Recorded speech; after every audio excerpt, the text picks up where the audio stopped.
Olá, paz do Senhor, meu querido irmão, minha querida irmã, seja bem-vindo, seja bem-vinda a mais um vídeo aqui no nosso canal. Meu querido, minha querida, como de praxe, vocês sabem que nós estamos tratando da temática a respeito da defesa da fé cristã, combatendo as antigas heresias que se apresentam nos dias de hoje ou com nova aparência, ou com nova roupagem.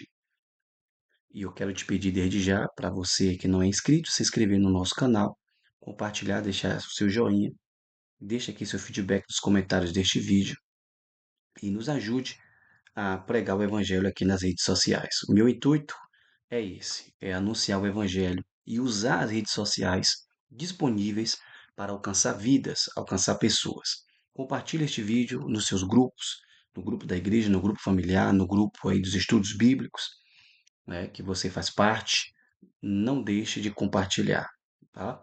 É você que leciona, você que é aluno, você que gosta da escola bíblica, é um conteúdo de grande valia, é feito com muito carinho, é feito assim com muita atenção e é uma parceria, né, entre este canal e o canal do pastor Luiz Fabiano.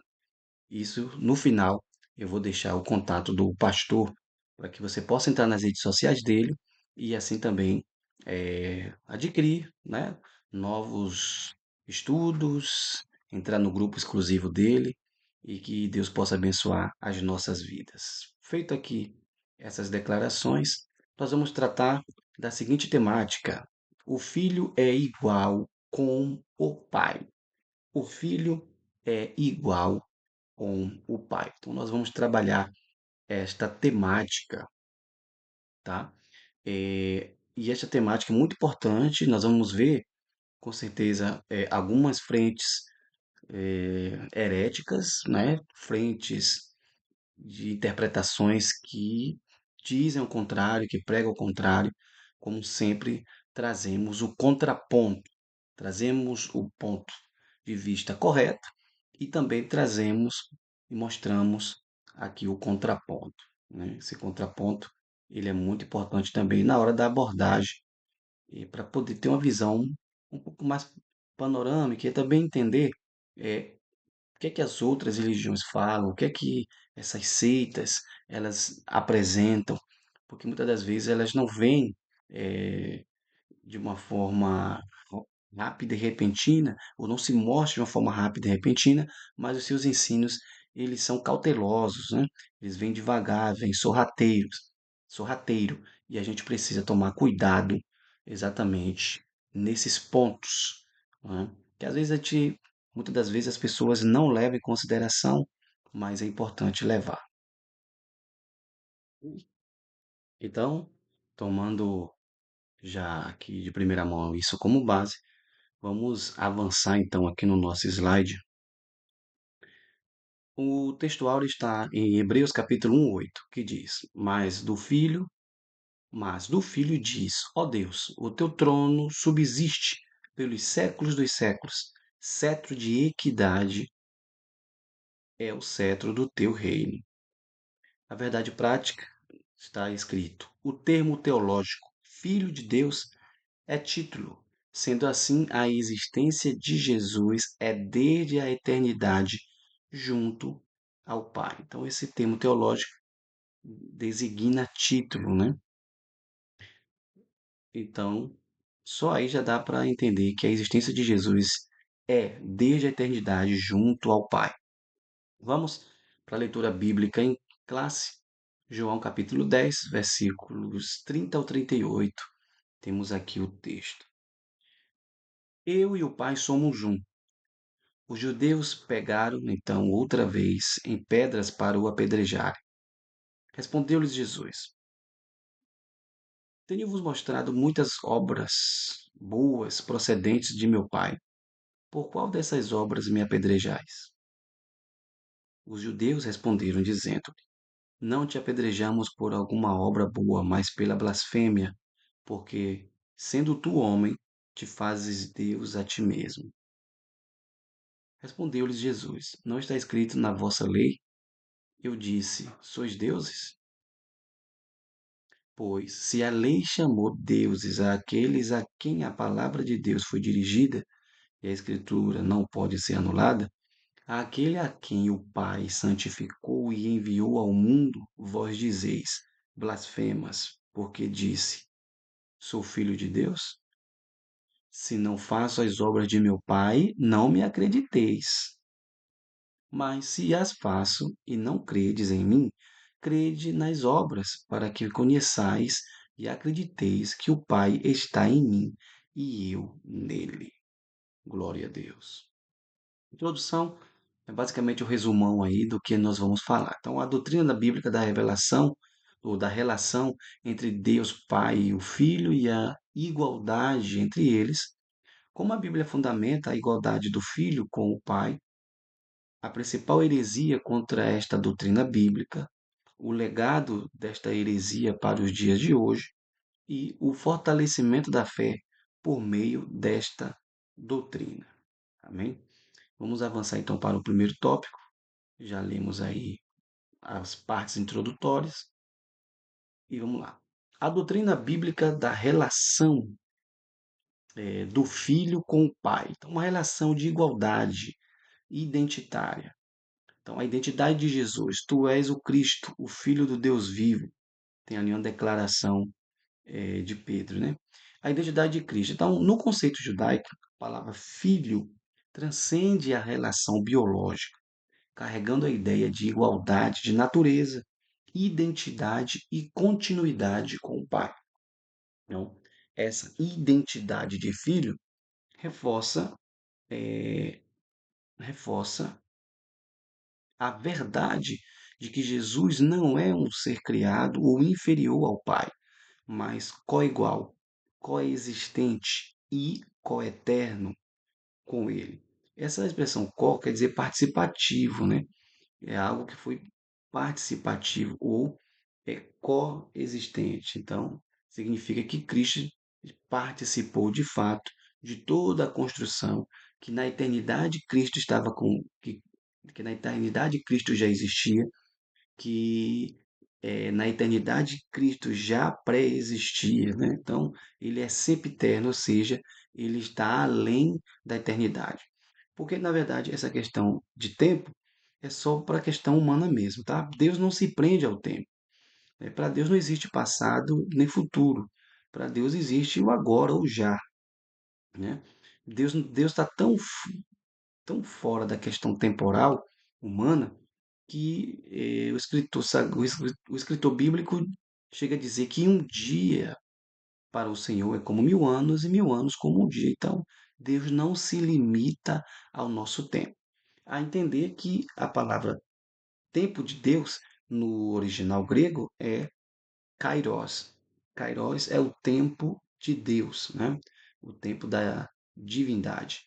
E o tempo humano é chamado de cronos. Cronos, no original grego, refere-se ao tempo humano, né? O tempo cronometrado, o tempo que a gente consegue medir, cronometrar, né? O tempo está dividido entre passado, presente e futuro. Este é o Cronos, tá?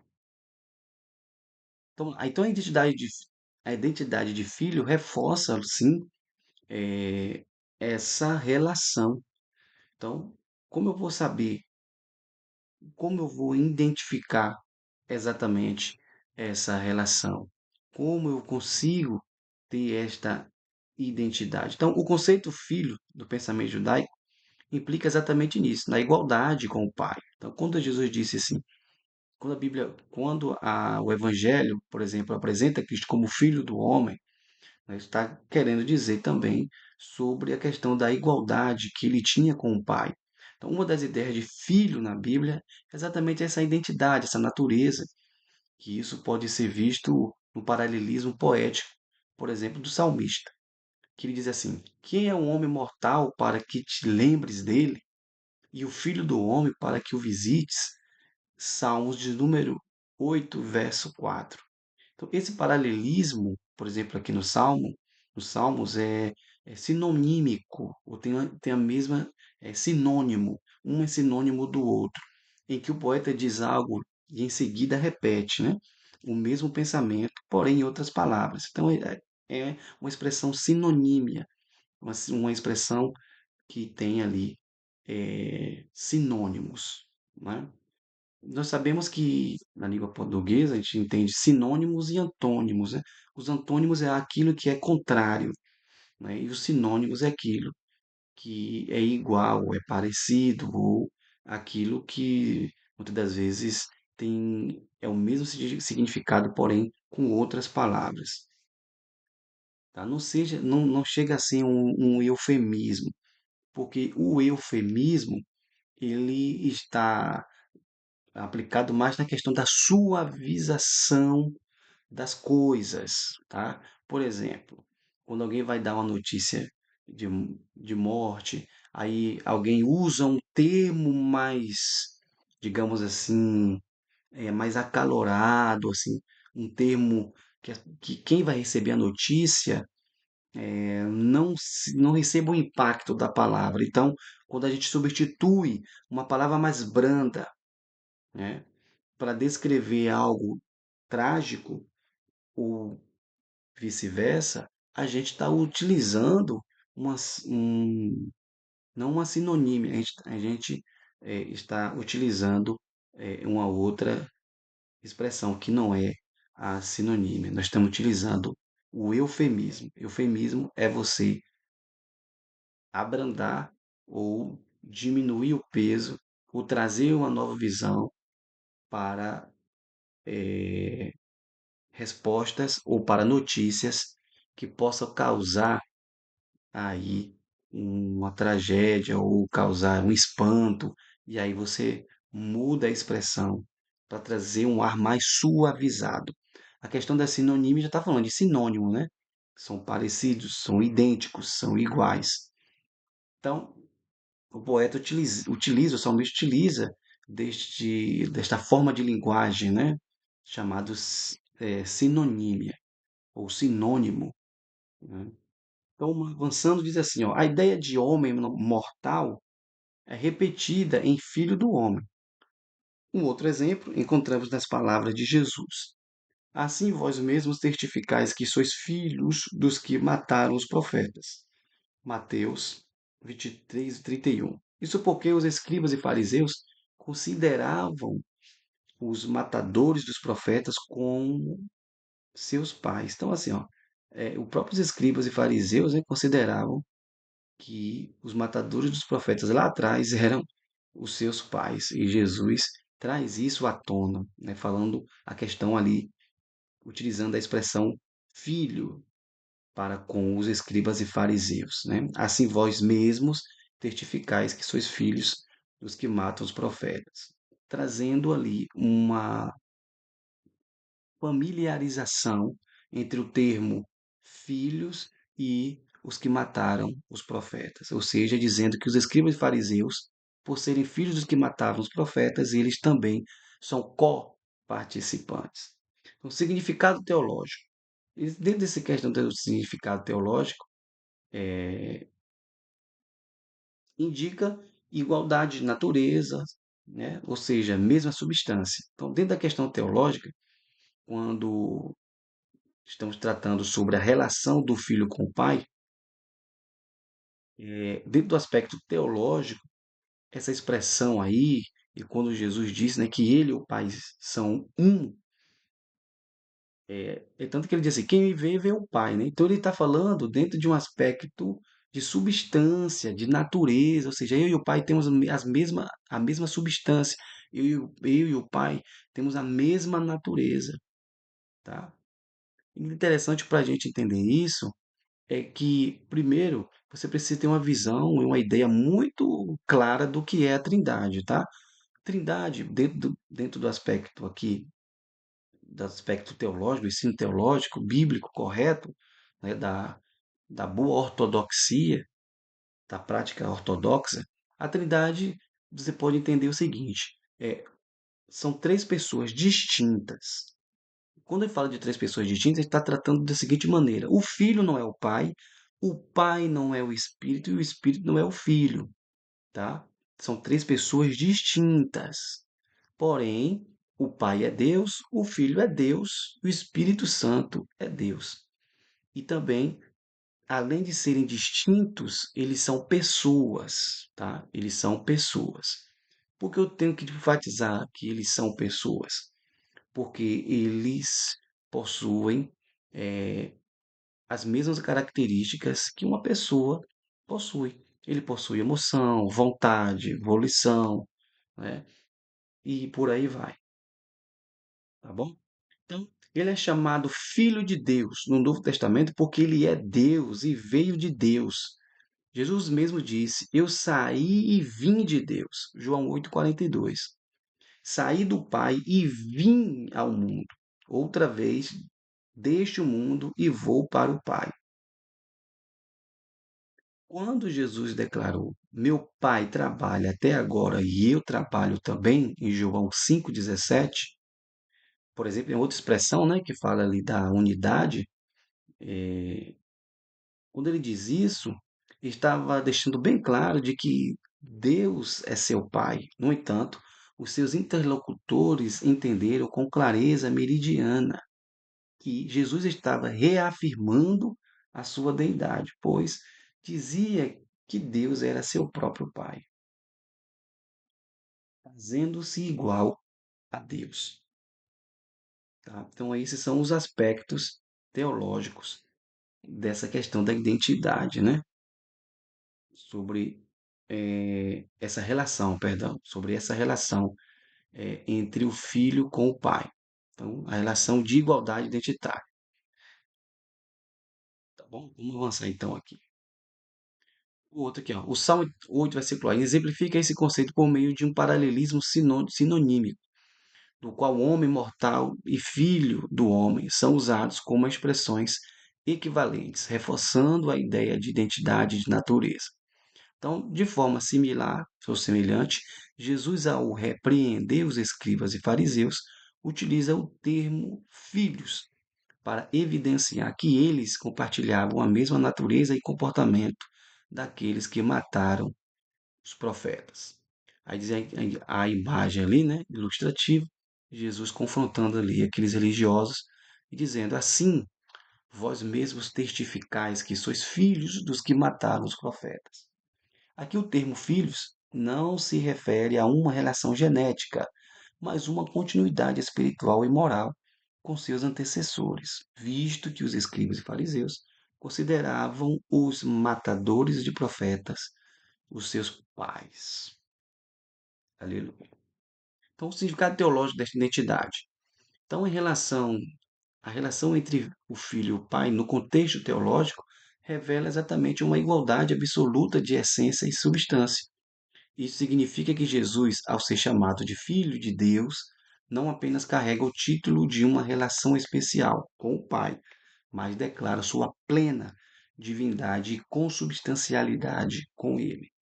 Então, portanto, o título Filho de Deus não diminui Jesus, mas o exalta, declarando que ele é o Deus verdadeiro, participando da mesma natureza divina do Pai, digno de adoração e glorificação como Senhor e Salvador, tá? Então, dentro dessa relação da Trindade, a gente percebe que não existe um maior que o outro. Jesus não é maior que o Pai não é maior que o Espírito Santo não é maior que Jesus. Então, não existe essa distinção, né? Não existe um é mais poderoso do que o outro, um é maior do que o outro. Não. Todos estão no mesmo pé de igualdade, tá bom? Isso é importante enfatizar. Então, o Filho possui a mesma essência, poder e glória que o Pai. Então, João 10,30 e Colossenses 2,9 reforça essa unidade e igualdade. Então, estão aí unidos, estão unidos e são iguais, né? Operam dentro da unidade e igualdade de poder, tá bom?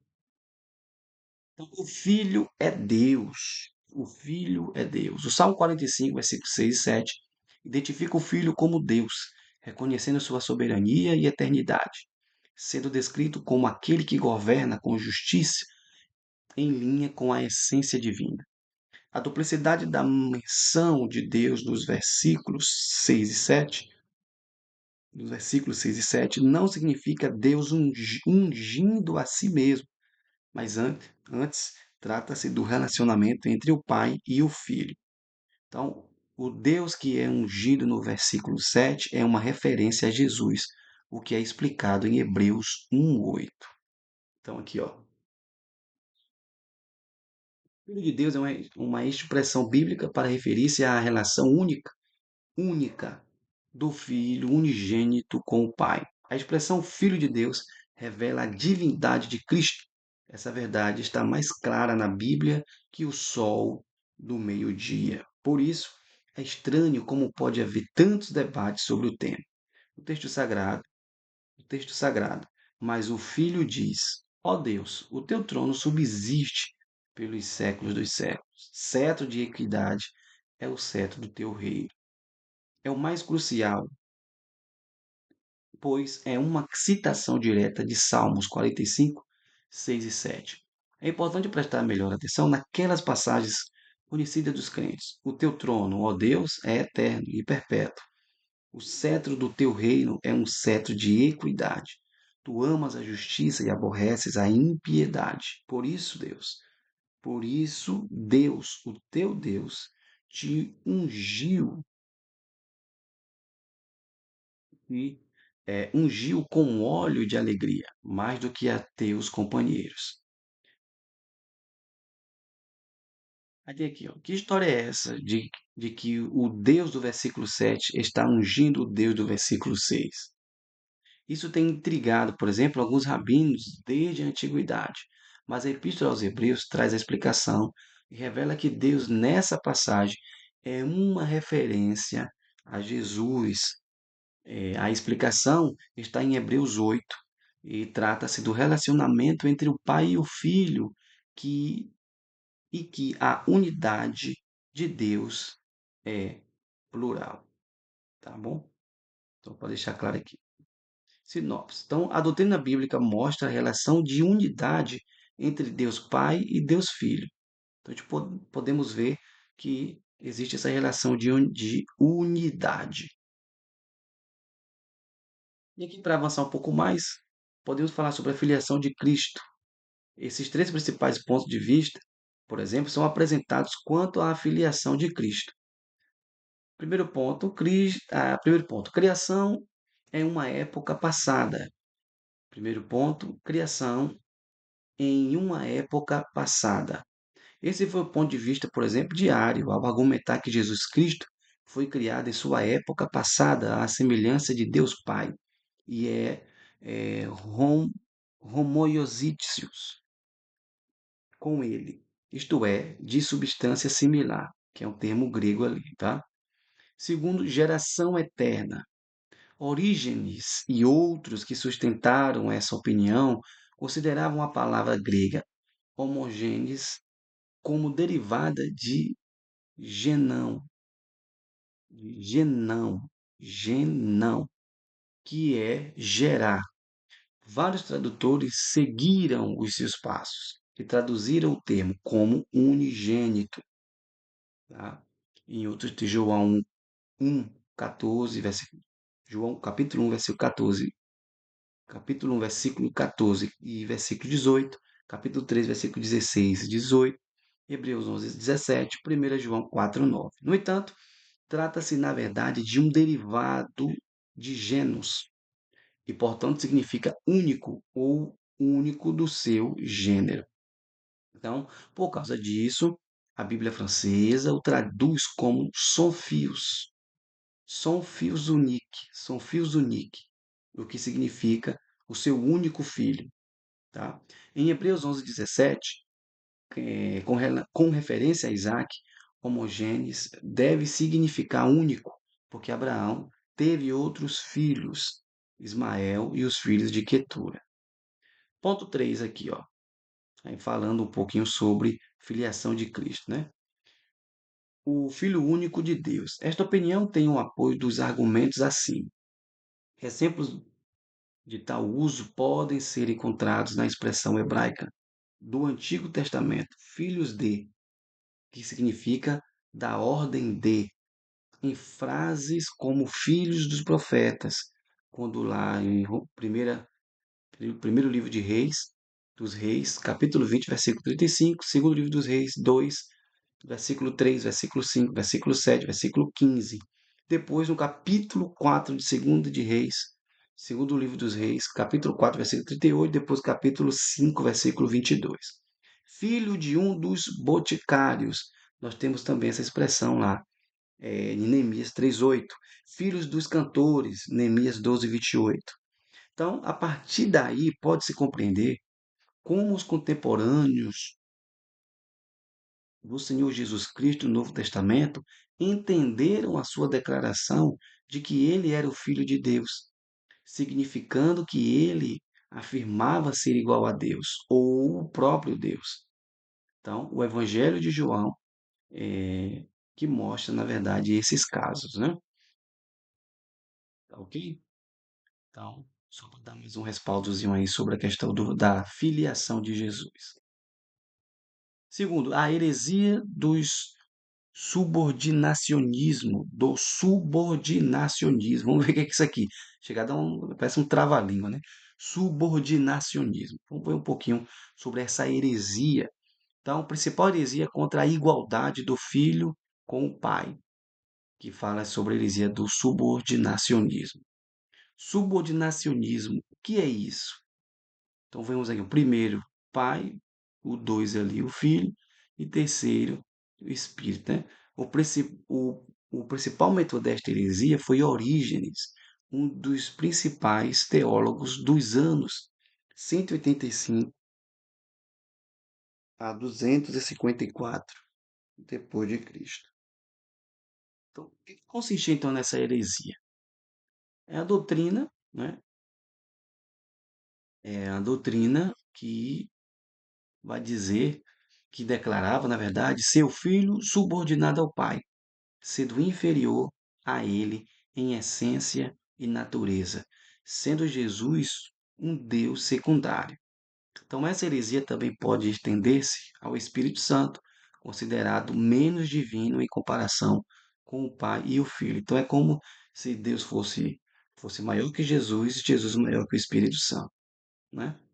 E o Espírito Santo é menor do que o Filho e menor do que o Pai. Essa era a heresia da subordinação.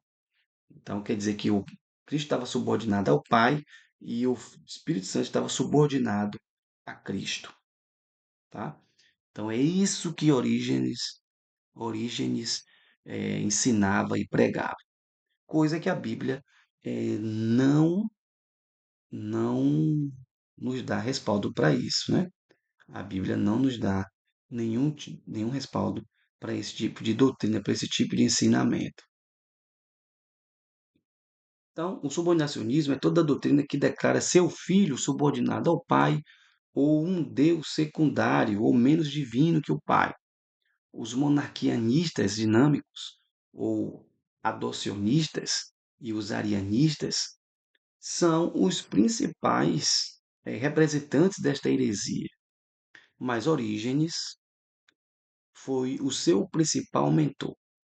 Tá? Então, Orígenes é o seu principal mentor, é aquele que mentalizou, aquele que formulou, aquele que primeiro trouxe e partiu de Orígenes essa ideia. Então, a principal heresia contra a igualdade do filho com o pai, dizendo que o um está subordinado ao outro, uma pessoa da Trindade está subordinada à outra. Então, lá. O subordinacionismo no período pré-niceno. O período pré-niceno foi um período histórico do cristianismo que se estendeu do século I até o primeiro concílio de Nicéia, no século III. Olha só, irmãos, do século I até o século III. Então, praticamente aí 2 séculos, né? Começou no século I, II e III. Então, praticamente 2 séculos aí, né? Não, 3 séculos. Que o século I, século II, século III. Os 3 séculos. Então, em 325 depois de Cristo, que teve o Concílio de Nicéia, né? Então ele foi até o Concílio de Nicéia, que acredito que nesse concílio aí cai por terra, tá? Então, podemos ver aí, ó, Niceia e o Concílio Niceno, porque foi na cidade de Niceia, de 325 depois de Cristo. Então, foi um período marcado por discussões sobre os conceitos cristãos, como a natureza divina de Jesus e a relação dele com Deus Pai. Nesse período, embora fosse uma tentativa de preservar o monoteísmo, o subordinacionismo acabou comprometendo a igualdade essencial entre o pai e o filho. Então, suas explicações consideravam Cristo como filho de Deus, porém inferior ao Pai, e afirmavam que o próprio Cristo declarava sua inferioridade. Assim, irmãos, sempre, coloque na cabeça de vocês, é, toda heresia, toda heresia, ela parte do princípio errôneo de uma interpretação bíblica, tá? E geralmente essas pessoas elas se baseiam, essas pessoas, esses hereges, eles se baseiam em textos isolados ou textos fora do seu contexto. Eles pinçam os textos, ou seja, pegam ali, um texto aqui, um texto acolá, e vai tentando formatar e formular as suas bases de ensino.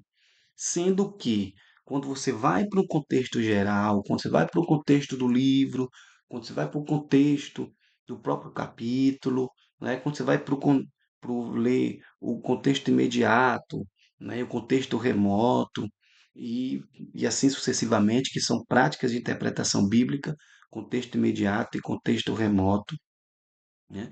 Você vai entender que essas pessoas, esses estudiosos, esses como filósofos e até mesmo teólogos, eles se perderam na curva, eles se perderam na questão da interpretação. E quando se gera uma interpretação errada, e a partir daí, dessa interpretação errada, esse líder, este teólogo, este filósofo, este mentor, que trouxe essa ideia errada, essa constituição interpretativa errada, errônea da escritura, e a partir daí ele consegue adeptos que pegam essa ideia, acreditam nessa ideia, defendem essa ideia e agora espalham essa ideia para as outras pessoas, aí se torna uma seita. Por que se torna uma seita? Porque agora é um grupo de pessoas que está defendendo tal tese, defendendo tal interpretação, defendendo tal ideologia, defendendo tal ensinamento, que é uma heresia. Heresia, assim, de uma forma mais grossa mesmo se falando, é a interpretação grotesca, errada e desvirtuante da verdade ortodoxa do Evangelho, da verdade do Evangelho. Tudo aquilo que deturpa, tudo aquilo que distorce, tudo aquilo que vai de encontro à verdadeira interpretação bíblica, o verdadeiro ensinamento de Cristo e a verdadeiro ensinamento do Evangelho, isso é uma heresia, tá? Isso é uma heresia. Negar, por exemplo, a Trindade é uma heresia. Negar a divindade de Cristo é uma heresia, tá? Porque a Bíblia, ela ensina e deixa claro exatamente eh, que Cristo é Deus, sabendo que quando falamos um pouco aqui da Trindade, já para que também tem a ver, a gente precisa entender que a Trindade, o nome Trindade, não está explícito na Bíblia, mas a Trindade faz parte e está demonstrada em vários textos da Bíblia. Então, a Bíblia, ela nos mostra a Trindade através dos textos bíblicos, que aí você vai entender e compreender a partir de uma boa leitura, a partir de um bom estudo, a partir de um bom mergulho. Quando você mergulha mais profundo nas Escrituras e você vai analisar textos, aí você consegue compreender, você consegue ter uma visão mais clara do que cada um é de forma particularizada. Aí vamos para o próximo. Os métodos usados pelos subordinacionistas. Como eles faziam? Quais os métodos que eles empregavam, né? E pregavam? O que que eles faziam para conquistar, por exemplo, pessoas, seguidores, adeptos? O que que eles diziam? Qual era o argumento dele? Então, eles interpretavam passagens das Escrituras isoladamente ou fora do contexto, como eu acabei de dizer. Passagens estas que pareciam indicar que o filho era inferior ao pai. E aí temos alguns textos aí, João 14, 28, 1 Coríntios 15, 28, Marcos 13, 32. Temos aí esses textos. Então, assim, ó, destacavam passagens que apresentavam Jesus em sua humanidade. Só os textos que apresentavam Jesus na sua humanidade, né? Ignorando e rejeitando textos que afirmavam sua plena divindade. Então, eram bem tendenciosos, né? Então, eles pensavam textos ali, textos aqui, escolhiam textos que eles entendiam e compreendiam e que davam ênfase às questões da humanidade de Cristo, negando ali a sua divindade, né? Eles pegavam esses textos e ali interpretavam, dizendo: olha aqui, tá vendo? O próprio Jesus dizendo que ele não é Deus, ou tentando induzir as pessoas a entenderem que Jesus estava falando desta forma, dizendo que Jesus, ele mesmo, o próprio Cristo, dizendo que não tinha ou possuía essa divindade. Mas, com certeza, isso é uma deturpação da verdade.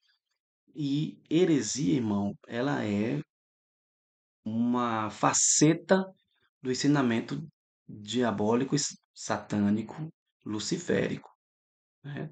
Por quê? Quem é que deturpa a verdade? Quem é que quer deturpar a verdade? E quem é que quer trazer confusão, né? Tentando fazer com que a mentira se torne verdade.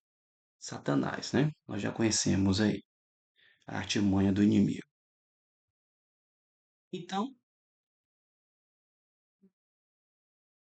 observando e olhando sempre para esta questão, a refutação bíblica. Então, todas essas passagens que eles usam, no entanto, precisam ser interpretadas à luz do contexto mais amplo das Escrituras, que afirmam claramente a divindade e a igualdade do Filho com o Pai. Então, irmãos, é necessário estarmos preparados para estas refutações, né? Então, aqui, ó, textos que falam de Jesus em submissão ao Pai, refere-se em sua maioria à sua encarnação e ao propósito de cumprir o plano redentor, onde ele assume voluntariamente uma posição de servo. Então, essa submissão não é uma declaração de inferioridade em essência e natureza, mas de função dentro do plano de salvação. Pai, se for possível, afasta de mim este cálice, aqui na oração de Jesus, né? Todavia, faça a tua vontade e não a minha. Aí Cristo se subordinando ao Pai, por quê? Como foi falado.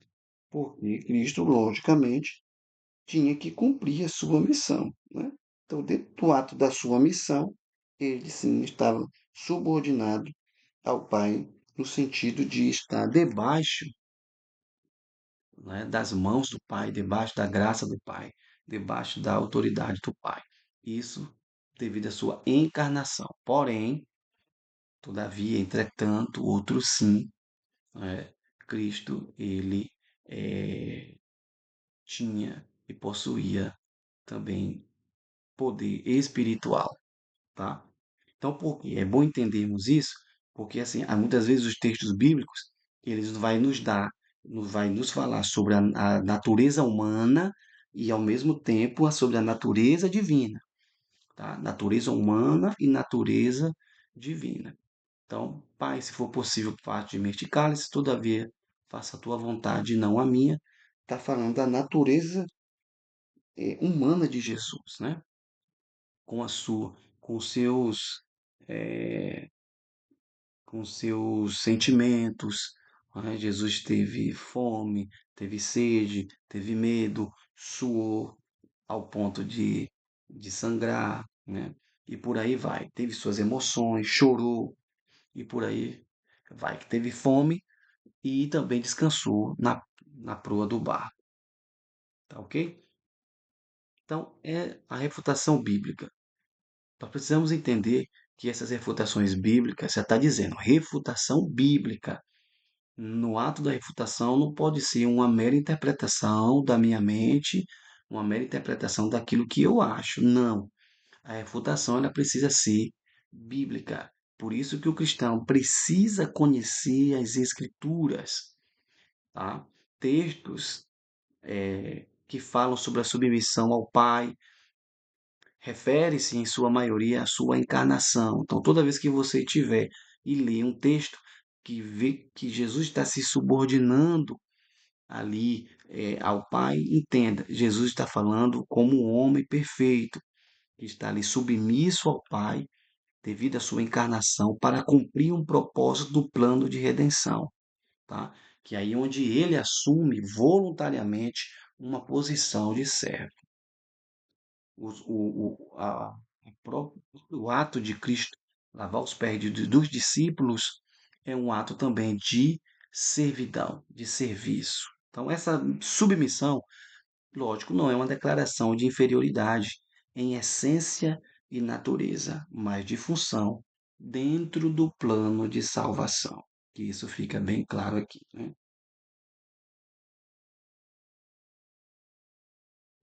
Sobre a origem, então aqui, ó, a palavra da eternidade.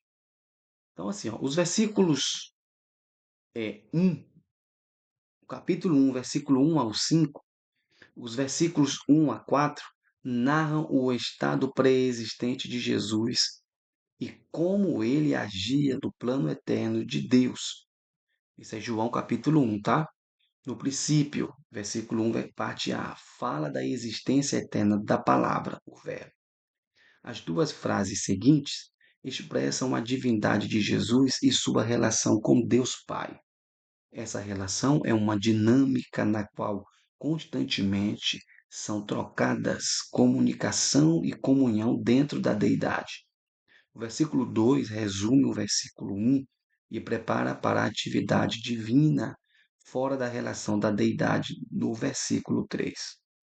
No versículo 4, ele é o Criador mediado. O uso da preposição por informa o leitor com precisão que o Criador original era Deus, o Deus Pai, que criou todas as coisas pela palavra.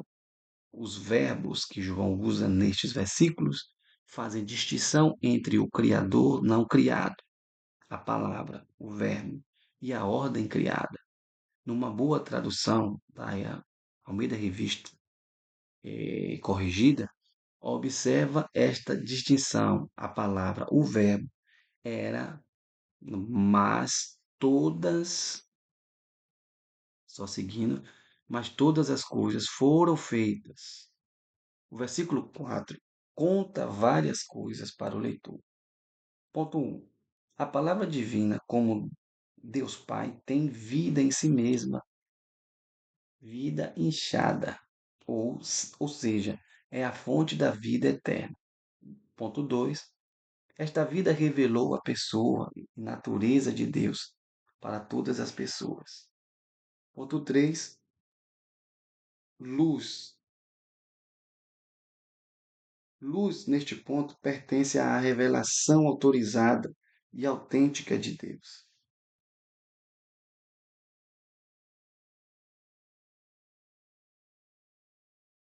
O terceiro ponto. Como o subordinacionismo se apresenta hoje? Então, como é que ele se apresenta nos nossos dias, né? Será que ainda existe isso? Será que ainda existe? Quem, quem são eles hoje? Então, vamos lá. No contexto humano, mas antes de tudo entrarmos, é bom ler ali, ó, o legado do subordinacionismo nos dias de hoje. Então, o islamismo, né, não considera Jesus como o Filho de Deus, mas como um Messias, o enviado e profeta, colocando Maomé acima dele. Então, dentro do contexto islâmico, Jesus é menor até mesmo do que Maomé. segundo eles, né? Então, o Alcorão, livro sagrado do islamismo, afirma que é blasfêmia dizer que Jesus é o Filho de Deus. E isso numa péssima interpretação é que significaria uma relação íntima conjugal entre Deus e Maria. Jesus versus Maomé. Cristianismo e islamismo em questão. No entanto, a origem de Jesus e sua identidade não segue os padrões de reprodução humana. Jesus foi concebido pelo Espírito Santo. Então, podemos ver aí que para o islamismo, Jesus ele é inferior, ou não pode nem ser considerado como Deus, né? Não pode nem ser considerado como filho de Deus. Isso é uma blasfêmia, isso soa como uma blasfêmia, né? E também eles acreditam que Maomé está acima do próprio Cristo. Vamos lá. O subordinacionismo e os testemunhas de Jeová. Então, os testemunhos de Jeová fala ali, a hierarquia divina. Quem, quem é quem e o que fazem? Quem é quem e o que fazem? Então, admitem a existência de mais de um Deus com uma hierarquia de poderes. O Deus Todo-Poderoso Jeová, o Deus, aí com D minúsculo, tá vendo? Poderoso Jesus e outros seres como deuses menores. Então, essa teologia é derivada de uma interpretação equivocada de texto como João capítulo 1, versículo 1, que na tradução do Novo Mundo afirma que a palavra, o verbo, era um Deus com D minúsculo aí, era um Deus. Artigo definido, né? Um Deus. Aqui, um outro ponto crucial que desafia os testemunhos de Jeová é a seguinte pergunta: Jesus Cristo é uma divindade verdadeira ou falsa? Então, se for reconhecido como verdadeiro, isso implica que ele compartilha a essência de Deus, corroborando com a doutrina da Trindade. Contudo, afirmam que ele é um Deus falso, cai em contradição com os próprios princípios bíblicos, pois os seguidores de Cristo seriam adoradores de um Deus que não é legítimo. E as testemunhas de Jeová estariam admitindo que são seguidores de um Deus falso. Então, tá aí a imagem, né, do Sentinela, aquela revista que eles produzem, é uma edição de 1º de abril, se não me engano, de 2023 ou 2013, alguma coisa assim. Então, quem realmente foi Jesus? Está ali uma expressão, uma figura ilustrativa, né? De quem de fato foi Jesus dentro da concepção dele. Então, o islamismo não considera Jesus como filho de Deus, mas como Messias e profeta, e coloca Maomé acima de Jesus. Nenhum cristão tem dificuldade, lógico, em detectar o erro de doutrina. O Alcorão afirma que é blasfêmia dizer que Jesus é o filho de Deus. Isso com base numa péssima interpretação, pois significaria uma relação íntima, conjugal entre Deus e Maria. O mais grave é que seus líderes afirmam que os cristãos pregam esse absurdo. Lamentamos dizer que até mesmo Satanás e os seus demônios reconhecem que Jesus é o Filho do Deus Altíssimo. A expressão Filho de Deus do Novo Testamento significa a sua origem e a sua identidade, e não segue o mesmo padrão de reprodução humana. Jesus foi concebido pelo Espírito Santo. Então, ponto 2, o movimento das testemunhas de Jeová. Este confessa publicamente que crê na existência de vários deuses. O Deus Todo-Poderoso, Jeová, né? Depois, o Deus Poderoso. Então, veja, Todo-Poderoso, Poderoso, D minúsculo, que se refere a Jesus, e em seguida, outros deuses menores, incluindo bons e maus. Mas a fé cristã não admite a existência de outros deuses. E lógico, é verdade que a Bíblia faz menção de deuses falsos. Se são falsos, não pode ser Deus, declara o apóstolo Paulo. Todavia, para nós há um só Deus, o Pai, de quem é tudo e para quem nós vivemos. E um só Senhor, Jesus Cristo, pelo qual são todas as coisas e nós por ele. Eis uma boa pergunta que incomoda os testemunhos de Jeová. Jesus Cristo é uma divindade falsa ou verdadeira? Se a resposta for positiva, elas são obrigadas a reconhecer a divindade de Jesus e a Trindade. Mas se a resposta delas for negativa, elas estão admitindo que são seguidoras de um Deus falso.